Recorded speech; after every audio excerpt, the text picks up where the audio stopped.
جو عید ہے اس کا اصل الاصول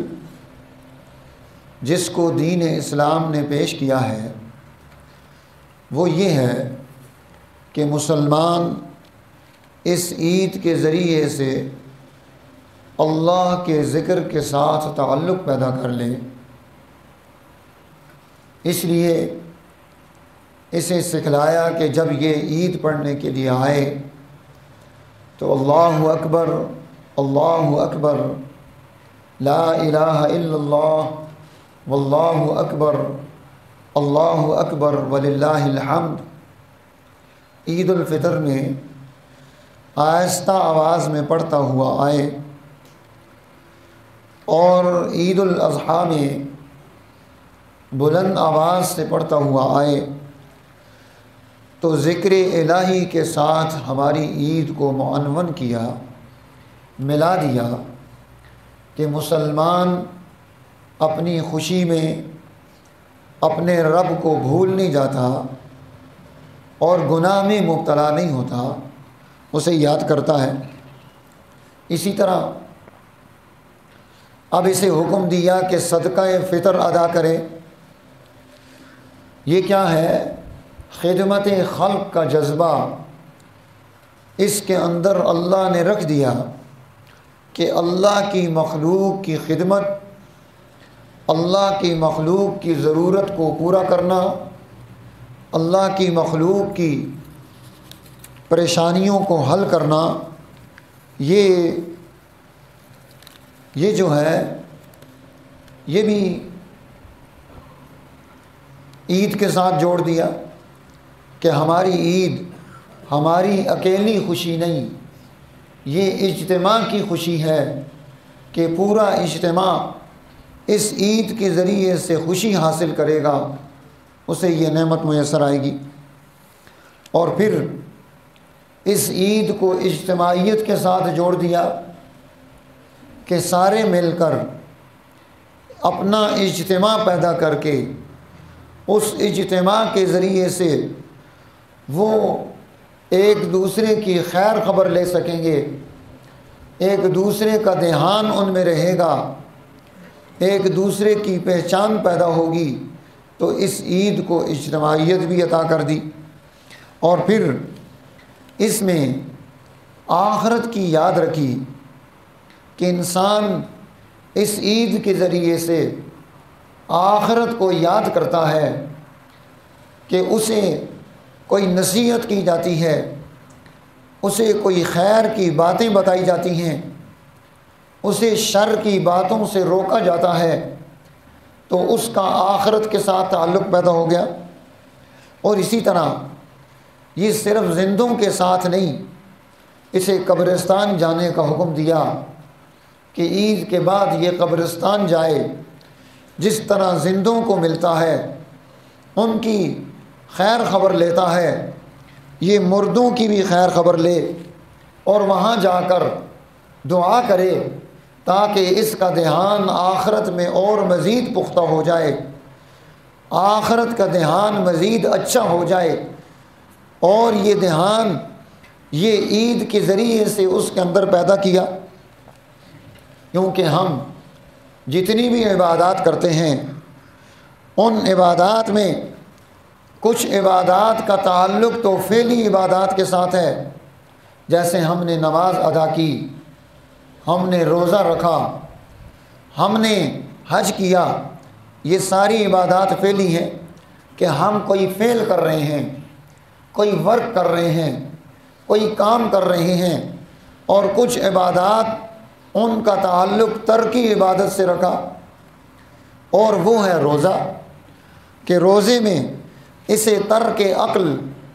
کھانا چھوڑ دے، ترک شرب پینا چھوڑ دے، ترک لذات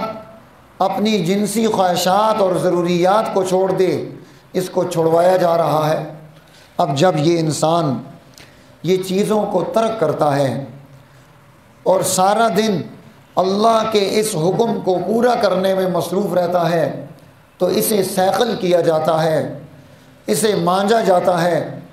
اسے صاف کیا جاتا ہے، اس کی دھلائی کی جاتی ہے، اب یہ جو دھلائی ہے، یہ جو صفائی ہے، یہ جو مانجنا ہے، یہ دن کا عمل، روزے کا عمل وہ اس کے ساتھ رکھ دیا کہ اس کو مانجا جائے، اس کو صاف کیا جائے، اس کے اندر یہ کمال پیدا کیا جائے۔ اور پھر جس طرح چیز کو صاف کرنے کے بعد، ستھرا کرنے کے بعد اس کے اندر اگلی خوبی پیدا کی جاتی ہے کہ اسے جب سائیکل کر لیا اب اس میں شائننگ پیدا کی جائے، اسے خوبصورت بنایا جائے۔ تو اس خوبصورتی کے لیے انسان کی اللہ نے تراویح کی نماز رکھ دی، اور قرآن حکیم کی تلاوت، قرآن حکیم کو پڑھنا، قرآن حکیم کو سمجھنا، قرآن فہمی، ورتل القرآن ترتیلا، کہ قرآن حکیم کو ترتیل کے ساتھ پڑھ کر اب اس کی صفائی ستھرائی کے بعد جو اگلا دور اس کا آیا کہ اسے سائیکل کیا جائے۔ اب جب اس میں چمک پیدا کی، اسے خوبصورت بنا دیا، تو پھر اب اسے حکم دیا کہ یہ اتنی بڑی نعمت تجھے دی ہے تو اس نعمت پر تو اللہ کا شکر ادا کر۔ تو شکر کے طور پر یہ شکرانے کے 2 نفل رکھ دیے کہ یہ تیرا اللہ کے حضور میں یہ حاضری، یہ اس شکرانے کے نفل ہیں جو تجھے اتنا صاف ستھرا کر کے، مزین و آراستہ کر کے، خوبصورت کر کے تیرے 11 مہینے کے لیے تجھے تیار کر دیا۔ جیسے ہم خوبصورت بہترین برتن لے کر آتے ہیں تو وہ لاتے ساتھ ہی بیکار نہیں ہو جاتا، بلکہ اسے استعمال کیا جاتا ہے، استعمال کرتے کرتے وہ پرانا ہوتا ہے، پھر اس کو صاف کیا جاتا ہے۔ تو اسی طرح مسلمان اگلا سال پھر روزے کا آ گیا، اور پھر اسے اسی طرح سے صاف ستھرا کر کے تیار کیا گیا اور اللہ کے حضور میں کھڑا کیا گیا کہ اب یہ کیا کرے، یہ اللہ کی عبادت شکرانہ یہ اختیار کرے۔ اب یہ انسان کو کیوں کیا جا رہا ہے؟ کس نے؟ اللہ نے جو اسے خوشی عطا کی، جو نعمت عطا کی، فرحۃ عند فطری، کہ جب یہ افطار کرتا ہے تو اس افطار پر اسے ایک نعمت دی جاتی ہے، انعام دیا جاتا ہے۔ ایک ہر افطار کے وقت میں چھوٹا انعام ملتا ہے، اور ایک اس بڑے افطار پر بڑا انعام ملتا ہے۔ ارجعوا مغفورا لکم، جاؤ تمہارے گناہ معاف کر دیے۔ بدلت سیئاتکم حسنات، تمہاری سیئات کو حسنات میں تبدیل کر دیا، تمہیں جہنم سے خلاصی مل گئی، تمہیں اللہ کا قرب ملا۔ اب یہ اللہ کی بارگاہ میں حاضر ہو رہا ہے۔ دوسری ملاقات اس کی اس وقت ہوگی جب یہ رب کے حضور میں پہنچے گا۔ فرحۃ عند لقاء ربی، جب یہ رب کے حضور میں جائے تو یہ اکیلا نہ ہو، یہ تنہا نہ ہو۔ جس طرح انسان دنیا میں اکیلا سفر کرنا مناسب نہیں سمجھتا، اجتماع کے ساتھ چلنا اچھا سمجھتا ہے، تو جب یہ اللہ کی بارگاہ میں حاضر ہو تو اس کے پاس بہت ساری اجتماعی نسبتیں حاصل ہوں، اسے اجتماعی قوتیں حاصل ہوں اسے، اس لیے اس کے پاس ایک عظیم کمک موجود ہو۔ اور وہ کس صورت میں ہوگی؟ وہ لاکھوں دعاؤں کی صورت میں جو اس نے اپنی زندگی میں،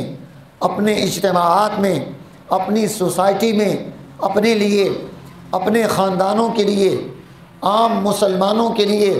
اپنے چلے گئے لوگوں کے لیے جو اس نے دعائیں مانگی، ان تمام دعاؤں کا ایک اجتماع اب یہ اللہ کے ساتھ ملاقات کے لیے جا رہا ہے، تو یہ اجتماع اس کے ساتھ ہے۔ اور اسی طرح اس کی جو باطنی ہمتیں ہیں، انسان اپنے قلب کے ذریعے سے، اپنی عقل کے ذریعے سے اپنے اندر جو ہمت اور قوت پیدا کرتا ہے، جس ہمت اور قوت کی بنیاد پر اس نے روزہ رکھا، جس ہمت کی بنیاد پر اس نے نماز ادا کی، جس ہمت کی بنیاد پر اس نے صدقہ فطر دیا، جس ہمت کی بنیاد پر اس نے قیام اللیل کیا، جس ہمت کی بنیاد پر اس نے قرآن فہمی کی، قرآن سنا، تو یہ ہمتیں، یہ انسان کی، یہ جب اللہ کے حضور میں حاضر ہوگا تو یہ باطنی ہمتوں کے ساتھ ہوگا، یہ بہت بڑے ایصال ثواب کے ساتھ ہوگا، بہت ساری دعاؤں کے ساتھ ہوگا کہ یہ چیزیں یہ اللہ کے ہاں اس انسان کا قرب بہت زیادہ بڑھا دیں گی، اس کا قرب بن جائے گا، اللہ کے ساتھ تعلق اسے جلدی ملے گا، مضبوطی اسے زیادہ ملے گی۔